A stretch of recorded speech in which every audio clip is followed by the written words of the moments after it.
Hello, multi-maximum manipulators, and thank you to Squeezy22 for that malt mention. Thanks, Squeezy.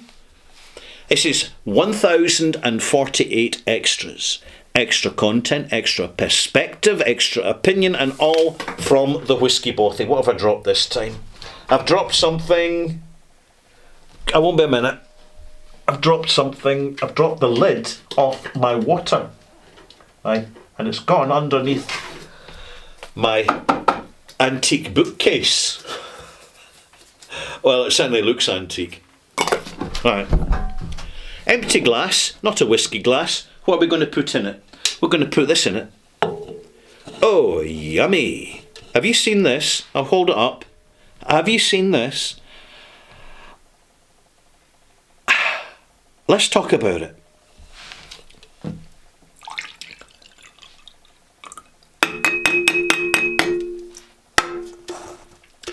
This is Celsius Peach Vibe. It's a trending, modern energy drink. Now, energy drinks have been around for a while. In fact, in the old days, they used to call a glass of Bell's an energy drink, but for another reason.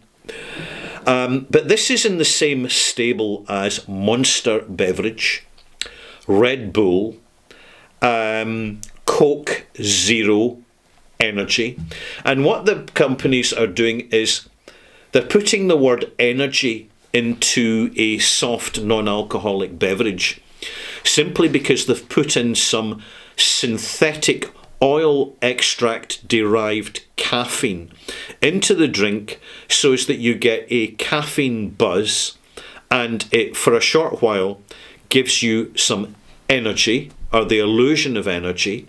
Well, you get a little bit buzzed, and it's the same reason that people drink coffee and people drink tea, because both coffee and tea contain significant quantities of naturally sourced caffeine. Now, in the good old days, when soft drinks actually had bubbles, because you can see already there's no bubbles in that, you get some kind of half-hearted, pissy little soft fizzy note, and then it soon dissipates. And the reason there's no bubbles in it is because carbon dioxide in a soft beverage costs money to put there. So if you can actually remove it, you're saving money and making more baseline profit over your product, And it applies for Monster, it applies for Red Bull, and it certainly applies for Celsius. Celsius is, in my opinion, I've got to put this in there, at the moment being acquired by PepsiCo, who are a massive conglomerate corporate multinational, who have a huge influence in breakfast cereal and packet snacks, primarily savoury snacks, tortilla chips and potato chips and crisps and, you know, the puffed up what's it Monster Munchy doodah stuffs that we used to love as children, but we're now grateful that we grew out of it rather fast. But this is what you find. It's this sort of beverage that you're finding all over the world now, because the reach of the corporations is certainly not just extending but consolidating. I'm becoming to my point shortly with this. And so we have a phenomenon that never used to exist until Red Bull made it happen. An unpleasantly flavoured, medicinal soft drink that gives you a bit of synthesised, artificial flavour, colour. Now, they'll say it's natural, by the way. Right? They're playing with technicalities, in my opinion. When the colour is sourced from oil, when the flavour is sourced from oil, when the very addictive component of caffeine is sourced from oil, that's not natural. And in my opinion, my humble opinion, there's a younger generation out there who, as they become suddenly more health conscious as a result of a recent pandemic lockdown, yeah, I can still say that, but I can't say anything else. Got to be very, very careful what you say online, folks.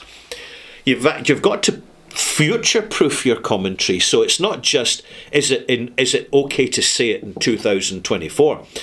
You've got to ask yourself, will it be still okay to say it in 2030? My goodness, who knows?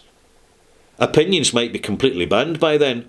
But I tell you what will still be around: energy drinks, because they are vastly popular, and an awful lot of indoctrinated, sugar-coated consumers find water to be tasteless and boring.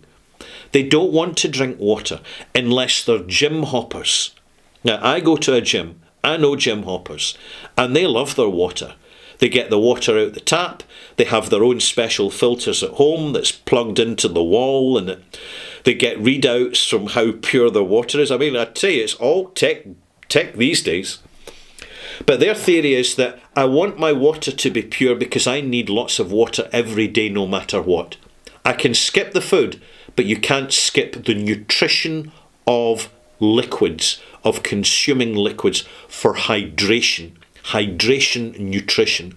So we have vitamin waters, we have the migration of this into alcoholic beverages. And there's a famous Scottish one called Buckfast, tonic wine from Buckfast Abbey in Devon, Dorset, I think it's Devon. And it contains a quantity of alcohol and caffeine. And if you go into any pub where you've got stupid young people that waving plastic cards and don't know their credit limits, you'll find that they are still downing Jaeger bombs. But maybe not as many as they used to, because they've got to leave room for later in the evening for their little lines of white powder, which is completely mainstream nowadays, and therein lies another problem, because recreational drugs and alcohol don't mix. Alcohol, vodka can go into an energy drink, but what's happening is young people are saying, I'm bored of alcohol. I don't like the taste. So they buy sweet alcohol, cherry sours, bottles of cherry sours, Malibu and milk. Seriously, I'm not making this up. There's young kids drinking Malibu and milk in bars. Chocolate milk, strawberry milk, banana milk, and Malibu. So in fact, bars are becoming confectionery shops if they're attracting the younger crowd. The older crowd are going to more traditional bars where they can actually talk to one another. They're buying beers, locally made beers. They're buying IPAs. They're buying traditional stouts. They have the offer of Heineken. They have the offer of Diageo's Guinness. But that's just maybe, if they want something that's light and flavourless, then that's what they'll go for, because that's what it's designed for.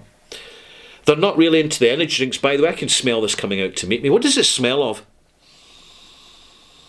It smells of mango cordial mixing juice. It says peach on that. This doesn't smell of peach at all. This is another thing, the suggestibility of youngsters who have had their palates destroyed at a young age with the overconsumption of super sweetened food stuff. And it's not necessarily sugar anymore, it's aspartame and sucralose. When they start to become more autonomous, they go to the gym because they want to work out, particularly the guys. They want to try and boost what little testosterone they should have had in puberty, but it's kind of missing because of the modern Western lifestyle habits. And all the prescription medication they might not have needed in the first place. Yeah, I've got to move on now. I've got to move on. Can't go any deeper with that one. That's verboten, don't you know? Forbidden. That's crime speak. That's what it is. Read your George Orwell. And I know this is becoming a convoluted video, but bear with me. So, here's the challenge for the Scotch whisky industry. How do you attract a young consumer en masse, people in their early 20s, that are the ones that are still actually going out and socialising in public spaces?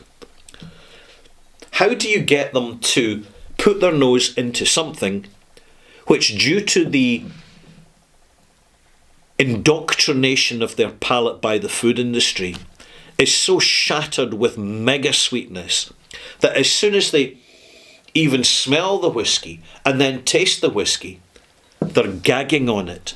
They are physically gagging on it because it's too complex. It's too much. All that flavour, the bitterness and the sourness. For goodness sake, they're not used to it.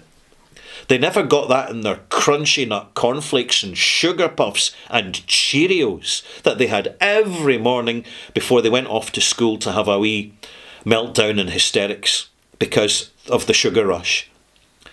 And then they go to the fish and chip shop or the local newsagent to buy sweetie bars and snacks instead of spending their money on school dinners, because school dinners are boring. It's nothing new, by the way, but the influence of the young generation, the future audience for the Scotch whisky industry, and granted there are exceptions, do you know it's going to be the toughest marketing gig the industry and the spirits industry globally has ever had to face?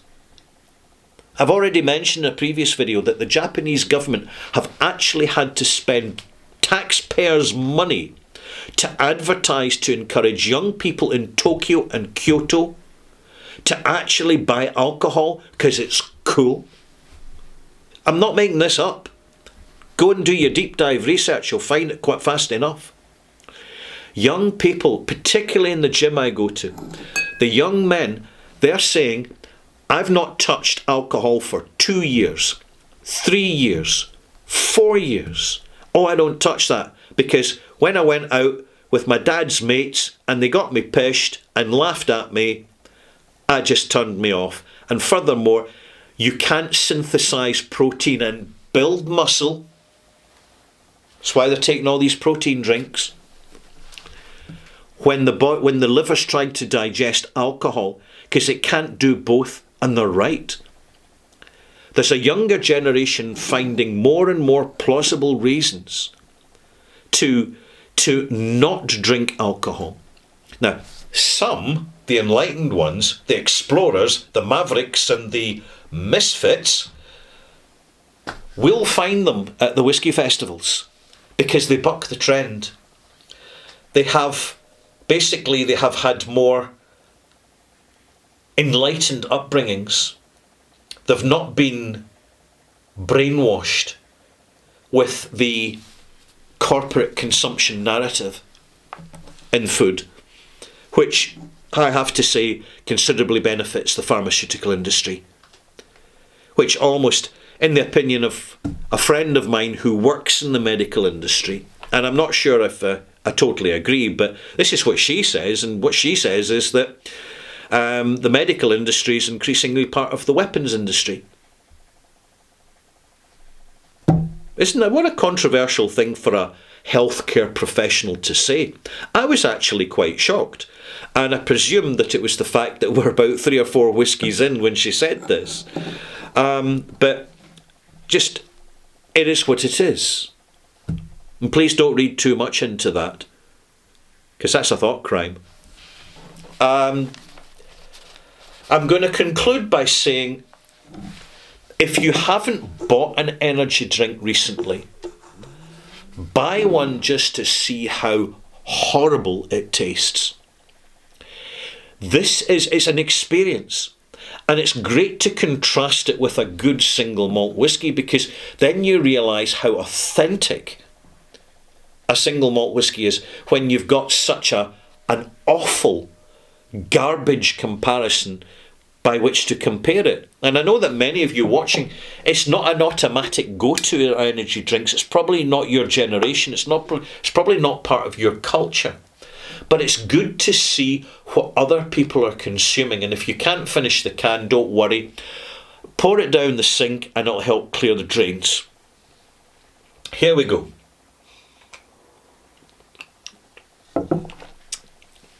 The tiniest, softest fizz. A clingy, synthetic, chemical, acrid, synthesised aftertaste of sweetness turning harsh and Not sour, it never goes sour. It always remains almost like chemical sick. The flavour is mango and soft apricot. It is not what they say peach, because increasingly it's like blue raspberry. What on the earth is blue raspberry? Or what's bubble gum? These flavours, confectionery flavours, we're seeing them creep into rum big time. Rum punches. The authentic rum punches are great, by the way, and spiced rums, fabulous, fantastic. I highly recommend them, but be careful what you buy, because we're seeing more novelty rums out there. They're going the same way with rum as they did with gin, flavoured gins, sweetened gins.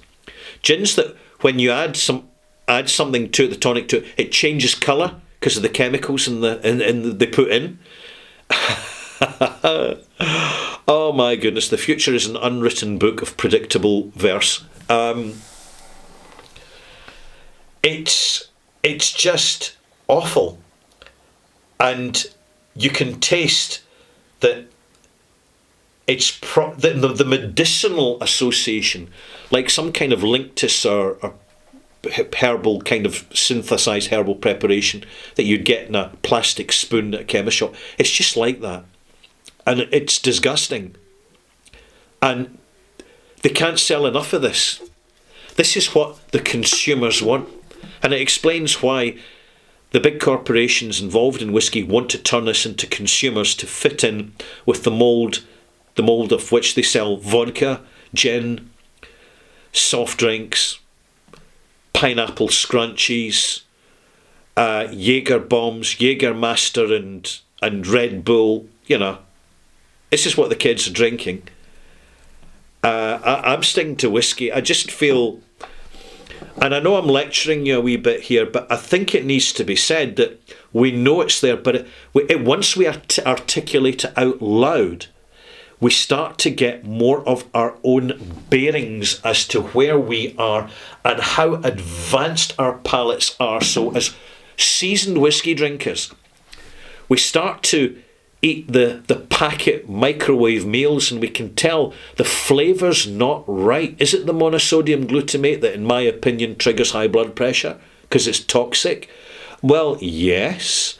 Is it the preservatives, the bleaches that they put into potato, the preservatives that go into everything, the stabilisers, the extracts, the pesticides, herbicides? What you're getting, in fact, is this accumulating ambient toxicity coming into highly processed ready meals and supermarket fodder. And it's when we have a glass of whiskey, it's if we appreciate this, we have the palate to really appreciate some good homemade, in your own kitchen, bangers or mash, mincing potatoes, a decent fresh grilled steak, a fine from your own garden salad with fresh tomatoes and cucumbers. We have the palate. The palate we have for one thing will do us for everything. I'm going to leave it there. Thank you for watching.